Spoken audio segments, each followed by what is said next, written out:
Selamat pagi, sahabat Delima yang dikasihi Tuhan Yesus Kristus. Renungan buat kita hari ini tertulis dalam kitab 1 Samuel pasal 17 ayat 45. Demikian firman Tuhan. Tetapi Daud berkata kepada orang Filistin itu, "Engkau mendatangi aku dengan pedang dan tombak dan lembing, tetapi aku mendatangi engkau dengan nama Tuhan semesta alam, Allah segala barisan Israel yang kau tantang itu." Saudara yang dikasihi Yesus Kristus, cerita tentang Raja Daud yang berperang sekaligus mengalahkan Goliat mungkin sudah tidak asing bagi kita, dan secara khusus bagi orang Kristen. Dari sekolah minggu cerita ini telah sering kita dengar. Akan tetapi walaupun sudah sering kita dengar, pemaknaan dari cerita tersebut perlu untuk diulang secara terus-menerus, sehingga dalam setiap waktu dan perjalanan hidup kita mengetahui hal-hal yang sangat bermakna, hal-hal besar yang bisa kita hayati melalui cerita Daud mengalahkan Raja Goliat. Ada beberapa hal yang sangat perlu untuk kita hayati sepanjang waktu melalui kisah Daud ini. Yang pertama, kita adalah bagian rancangan Tuhan. Hidup kita adalah bagian dari keselamatan yang dirancang oleh Tuhan.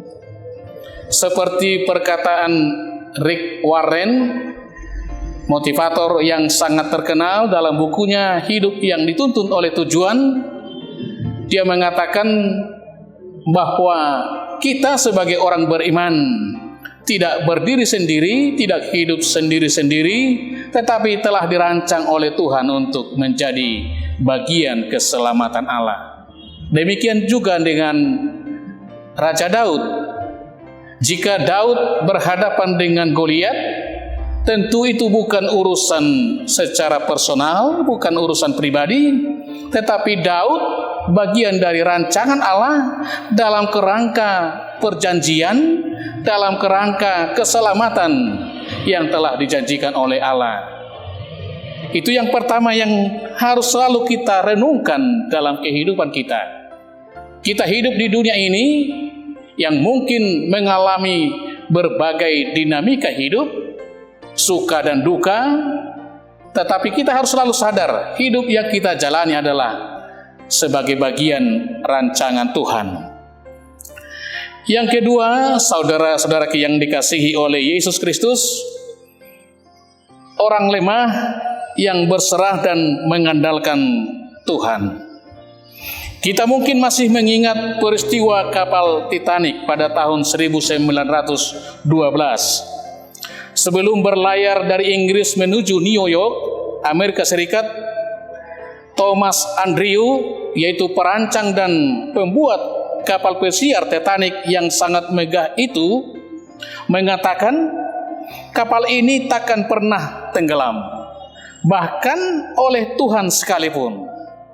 Andrew begitu yakin akan kekuatan kapal Titanic, sehingga Tuhan pun tidak bisa menenggelamkannya. Namun pada tanggal 15 April 1912, dalam perjalanan melintasi Samudra Atlantik, kapal Titanic menabrak gunung es dan akhirnya tenggelam. 1.500 orang meninggal dari 2.200 orang penumpang kapal Titanic. Demikian juga kisah Daud dengan Goliat. Goliat dengan nada sombong menghina, mengejek, mengutuk Raja Daud.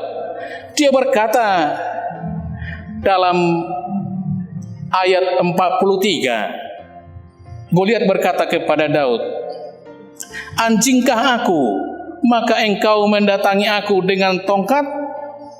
Lalu demi para allahnya, orang Filistin itu mengutuki Daud. Mungkin sebagai manusia biasa yang mengandalkan kekuatan alat-alat perang, Goliat begitu yakin bahwa dia lebih hebat, dia lebih besar, dia lebih tangguh karena perlengkapan persenjataan yang dia miliki berbanding dengan yang dimiliki oleh Raja Daud. Daud hanya membawa tongkat dan umban dan batu yang mungkin tidak memiliki kekuatan apa-apa berhadapan dengan Goliat. Dalam keadaan seperti itulah Daud berkata dalam renungan hari ini, "Engkau mendatangi aku dengan pedang dan tombak dan lembing, tetapi aku mendatangi engkau dengan nama Tuhan semesta alam, Allah segala barisan Israel yang kau tantang itu." Di satu sisi Daud menyadari dirinya adalah orang biasa, orang yang lemah, perlengkapan peperangannya juga sederhana, tetapi sebagai orang beriman Daud selalu yakin akan kehadiran Tuhan menyertai, menolong, dan menguatkan Daud mengalahkan Goliat. Dan itulah yang akhirnya terjadi. Daud bisa mengalahkan Goliat.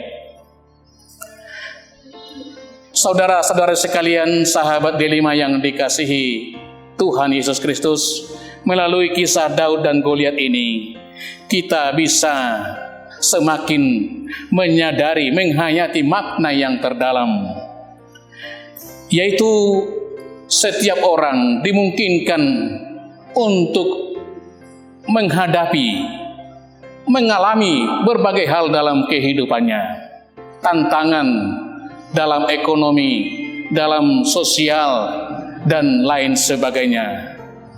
Paradigma secara umum manusia cenderung untuk mengandalkan kekuatan diri, pikiran, dan modal-modal yang dia miliki secara pribadi. Tetapi kita sebagai orang beriman tentu harus selalu sadar bahwa hidup kita ini, kekuatan kita sangat terbatas.